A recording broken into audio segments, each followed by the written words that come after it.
दोस्तों, आज पढ़ाऊंगा मैं क्लास 10 का चैप्टर 13। ठीक है, इसमें हम पढ़ेंगे पृष्ठीय और क्षेत्रफल और आयतन। ठीक है, तो ये चैप्टर का नाम है पृष्ठीय, क्षेत्रफल और आयतन। ठीक है, उससे पहले हम क्वेश्चन लगाने से पहले हम क्या जानेंगे, घन का पृष्ठीय क्षेत्रफल क्या होता है, घन का वक्र पृष्ठीय क्षेत्रफल क्या होता है और घन का आयतन क्या होता है। ठीक है, इसके पहले जानने से पहले सब इसका फार्मूला देखेंगे। ठीक है, जैसे इसको हम क्या बोलते हैं, इस तरह के शेप को घन बोलते हैं। क्या बोलते हैं? घन। ठीक है, घन में क्या होता है, एक तरह से हमारा क्यूब इसको बोला था, क्यूब। जैसे कि हम बोलते हैं एक का क्यूब, एक गुणे एक क्या होता है, इसका एक ही होता है। अगर दो का क्यूब देखा जाए, ठीक है, दो गुणे दो, तो दो दिना चार, गुना के 8 होगा। इसी तरह हमारा क्या होगा, इसको निकाला जाता है क्यूब। ठीक है, लेकिन इसमें हम जो ये दिया गया है क्यूब, ये जो घन दिया गया है, इसमें हम कुछ और निकालेंगे। क्या निकालेंगे? हम क्षेत्रफल निकालेंगे।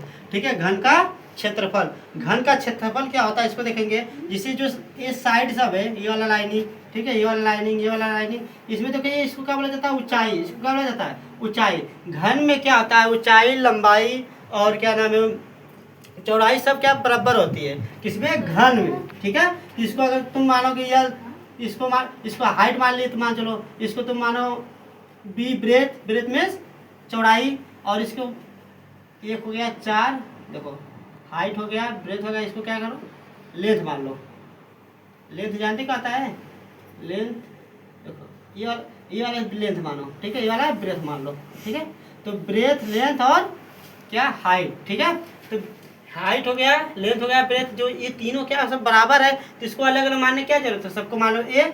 ठीक है, सबकी जगह क्या लो, ए, इसी को बोला जाता है ए। ठीक है, तो सबको मानोगे ए। ठीक है, अगर हमें इसका आयतन निकाला जाए, नहीं मान चलो आयतन निकाला जाए, तो हम क्या करेंगे, लंबाई गुणे चौड़ाई गुणे, ठीक है, और क्या होता है, ऊंचाई। ठीक है, लंबाई, ठीक है, लंबाई चौड़ाई और ऊंचाई होता है। ठीक है, इसको लेंथ बोला जाएगा, इसको ब्रेथ बोला जाएगा, इसको हाइट बोला जाएगा। ठीक है, तो जो तीनों इसको मिलाकर ए अगर करोगे तुम, ए गुणे ए, तो इसका क्या आएगा, इसका क्या आएगा, ए का क्यू ही आएगा ना।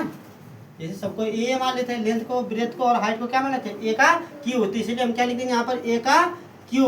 तो हमारा क्या हो जाएगा, इसको ए गुणे ए है ना आएगा, देखो ए का क्यू। तो इसी को हम रख देंगे फार्मूला। जैसे इसका अगर हम 6 आएगा, इसका अगर इस साइड का 6 है तो सबका 6 होगा। अगर मुझे आयतन निकालना होगा तब क्या करेंगे, 6 गुणे 6।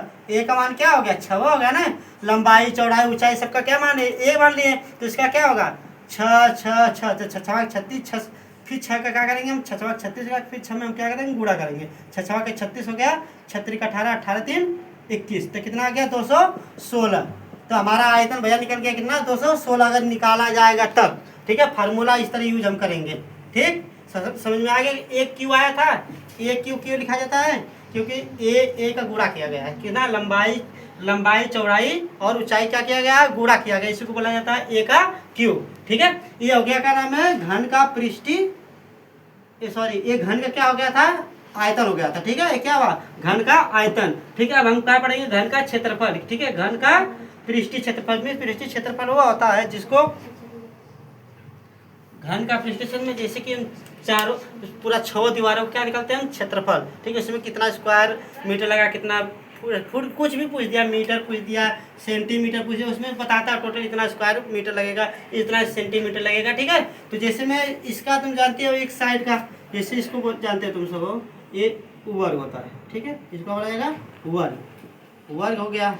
वर्ग का भुजा क्या होता है, सबको पता है, भुजा का स्क्वायर, भुजा का स्क्वायर होता है। ठीक है, इसको ए मान ले तो ए का स्क्वायर हो गया। तो इसको क्या होता है, किसमें है, देखो ये इस तरह, देखो एक हो गया। ठीक है, इस तरह देखो कितना है, जो भुजा है ये क्या है, वर्ग है। वर्ग कितना इसमें देखा जाएगा, वर्ग देखो, 1 वर्ग है, 2 वर्ग है, 3 वर्ग है, 4 वर्ग है, 5 है, नीचे 6। ठीक है, एक इस साइड हो गया, एक इस साइड, एक साइड, एक सामने, एक ऊपर एक नीचे, कितना हो गया 6। तो हम 6 का इसमें गुणा कर देंगे, कितना हो जाएगा, 6 दीवारों क्या निकल जाएगा हमारा, 4 दीवार और एक ऊपर एक नीचे, क्या निकल जाएगा हमारा, क्षेत्रफल निकल जाएगा। तो टोटल का क्या होगा, 6 का स्क्वायर। जैसे एक इधर को हो गया, एक उधर को हो गया, एक इधर, एक इधर, फिर एक ऊपर एक नीचे। ठीक है, तो हमारा 6 हो गया। अगर इसका टोटल ए का, इसका क्या होता है, भुजा गुणे भुजा होता है ना, भुजा गुणे भुजा होता है। देखो भुजा गुणे भुजा होता है, तो क्या होगा, भुजा का स्क्वायर ही होगा ना। भुजा का स्क्वायर होगा, चाहे ए का ए मान लो तो ए का क्या हो जाएगा, स्क्वायर हो जाएगा। चाहे तुम भुज 6 गुणे भुजा कहो, ठीक है, चाहे 6 गुणे भुजा कर दो, इसमें आएगा बाबू ये वाला, ए का नाम है घन का पृष्ठीय क्षेत्रफल 6 ए का स्क्वायर, ठीक है। ये हमारा टोटल क्या घन का पृष्ठीय क्षेत्रफल टोटल 6 दीवारों को हो गया, ठीक है। अभी क्या रखा है, घन का वक्र पृष्ठीय क्षेत्रफल, ठीक है, घन का वक्र पृष्ठीय क्षेत्रफल लिखा है। तो हमारा वक्र जो होता है सिर्फ क्या होता है, चारों ओर, वक्र में क्या होता है, सिर्फ है चारों ओर क्षेत्रफल निकालना पड़ता है, ठीक है। तो वक्र में चारों में 4 दीवार के, 1 दीवार 2 दीवार 3 4 4 ना, फिर ऊपर नीचे छोड़ दे, चारों ओर, तो 2 निकालो कितना, 4 बचेगा ना, तो 4 ए का स्क्वायर, ठीक है। अगर ए स्क्वायर है तो कितना, 4 दीवार कितना का, 4 का स्क्वायर हो गया, ठीक है। इसी को सब ए इसी तो भुजा को ही ए माना गया है, ठीक है। तो इसका क्या देखो, घन का पृष्ठीय क्षेत्रफल हो गया, ठीक है। घन का पृष्ठीय क्षेत्रफल कितना, 6 ए का स्क्वायर, ठीक। घन का वक्र पृष्ठीय क्षेत्रफल 4 ए का स्क्वायर, ठीक। घन का आयतन कितना, ए का क्यूब, ठीक है। इसमें भी हाइट लंबाई चौड़ाई है, लेकिन इसको ए बराबर है तो बराबर हम कुछ भी मान लें, चाहे ए मान ले चाहे बी मान ले, कोई दिक्कत नहीं, ठीक है। भुजा जैसे लंबाई चौड़ाई इसको कुछ भी मान सकते हैं, लेकिन ये भी कोई जैसे, एक मिनट और रुको, समझाया कि नहीं, घन का पूरा समझाया गया, घन का पृष्ठीय क्षेत्रफल, ठीक है, घन का वक्र। अब इसके बाद आगे देखा जाएगा घनाभ, ठीक है। इसके बाद क्या देखा जाएगा, घनाभ का क्या होता है, ठीक है। चलो अब घनाभ पे आ जाए।